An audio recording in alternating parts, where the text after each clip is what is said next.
स्वागत है आपका हमारे YouTube चैनल एनिमेटेड सागा पर। आज रात हम ले चलेंगे आपको एक रोंगटे खड़े कर देने वाली कहानी में, नीरज की कहानी, जो अपने दोस्तों के साथ जंगल की ट्रैकिंग पर निकला था। ये कहानी है अकेलेपन की, अजीब मुलाकातों की और कभी खत्म न होने वाले डर की। तैयार हो जाइए रात की छाया के लिए। एक ऐसी डरावनी कहानी जो आपके सपनों में दस्तक देगी और आपको डर के साथ सांस लेने पर मजबूर कर देगी। क्या आप तैयार हैं परछाइयों का सामना करने के लिए? कहानी शुरू होती है। शाम का समय था और नीरज अपने दोस्तों के साथ ट्रैकिंग पर निकला था। दोस्तों के साथ मस्ती करते करते उन्हें वक्त का पता ही नहीं चला और रात हो गई। जंगल घना था और चारों ओर अंधेरा छा गया। अचानक नीरज की जोड़ी टूट गई और वो बाकी दोस्तों से बिछड़ गई। नीरज जमीन पर गिर गया और कुछ देर तक उसे कुछ समझ नहीं आया। जब उसने उठकर देखा तो उसके हाथ पैरों में चोट लगी थी। नीरज ने अपने दोस्तों को पुकारने की कोशिश की, लेकिन उसके जवाब में सिर्फ अंधेरा और सन्नाटा था। उसकी सांसें तेज हो गई थीं और दिल जोर जोर से धड़क रहा था। जंगल इतना घना था कि हर जगह अंधेरा ही अंधेरा था। रात का समय और जंगल की खामोशी दोनों मिलकर माहौल को और भी भयानक बना रहे थे।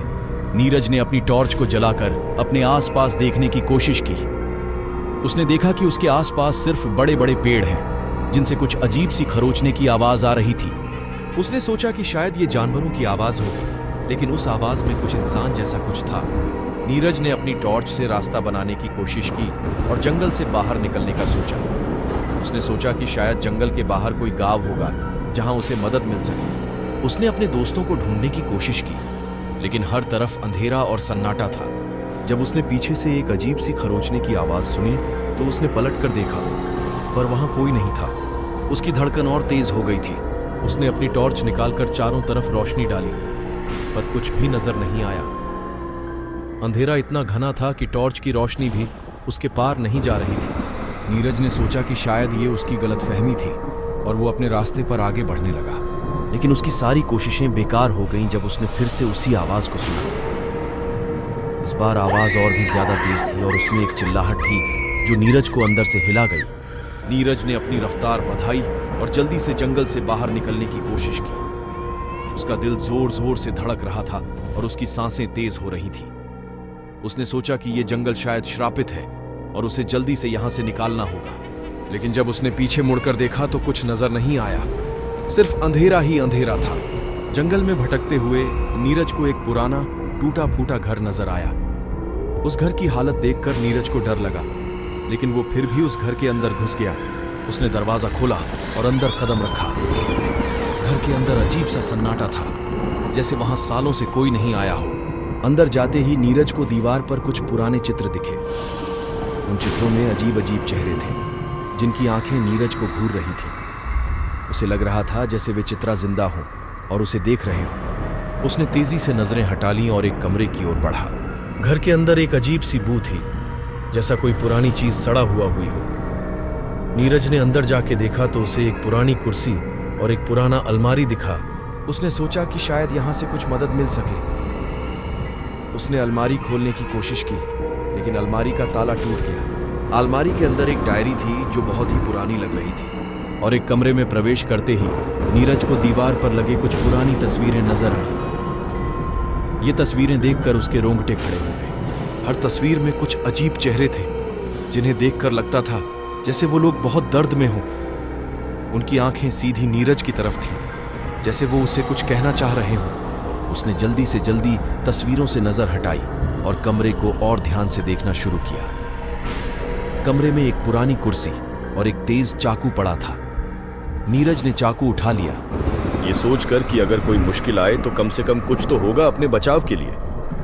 उसने फिर डायरी को उठाया और पढ़ने लगा। डायरी के पहले पन्ने पर ही लिखा था, अगर तुम ये पढ़ रहे हो तो तुम भी फंस चुके हो।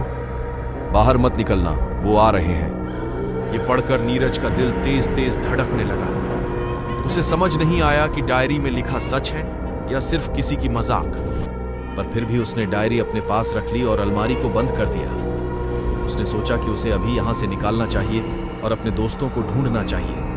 नीरज डायरी को अपनी जेब में डालकर वापस दरवाजे की ओर बढ़ा।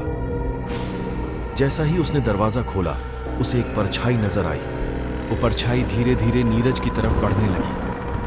नीरज ने अपने आप को संभाला और सोचा कि शायद ये उसका वहम है, पर जैसे ही परछाई उसके करीब आई, नीरज ने देखा कि वो एक औरत की थी। उस औरत के चेहरे पर कोई भी शक्ल नहीं थी, सिर्फ एक अंधेरा था।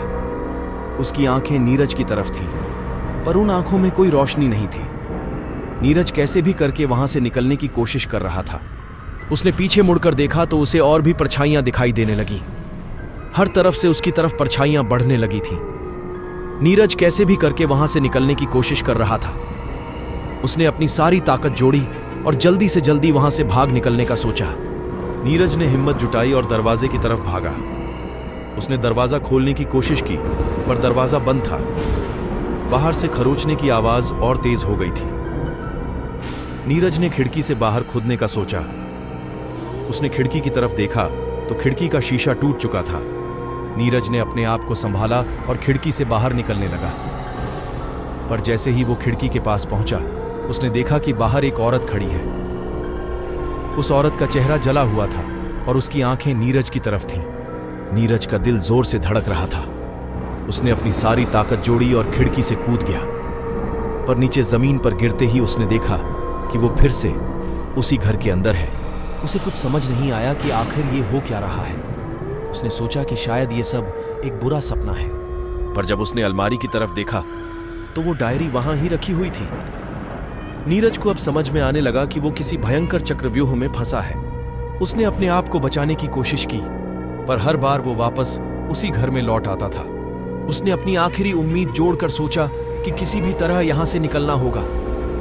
उसने अपने दोस्तों को याद किया और उन्हें ढूंढने की कोशिश की, लेकिन हर तरफ अंधेरा और भयानक आवाज थी। उसने अपनी सारी ताकत लगा दी, पर हर कोशिश बेकार थी। आखिर में नीरज ने जोर से चिल्लाया और उसकी आंखों के सामने अंधेरा छा गया। जब उसने अपनी आंखें खोली तो वो फिर से उसी कमरे में था। अब उसे समझ में आ गया था कि वो इस भयावह छाया से कभी छुटकारा नहीं पा सकता। उसकी जिंदगी अब इस अंधकार में ही बिताने वाली थी। रात की छाया हमेशा के लिए नीरज के साथ थी और उसका डर कभी खत्म नहीं हुआ। हर रात उसे वही भूतिया चेहरे और भयानक आवाजें सताती थीं। उसने अपनी पूरी जिंदगी उसी घर में काट दी, पर वो कभी भी उस भयानक छाया से छुटकारा नहीं पा सका। हर पल उसके डर और अंधकार में बिता और उसकी कहानी सिर्फ एक भूतिया कहानी बनकर रह गई। तो दोस्तों, ये थी आज की भयानक कहानी। अगर आपको ये कहानी पसंद आए तो लाइक और शेयर जरूर करें, और ऐसी ही और भी कहानियों के लिए हमारे चैनल को सब्सक्राइब करें। मिलते हैं अगले वीडियो में, तब तक के लिए जय हिंद, शुभ रात्रि।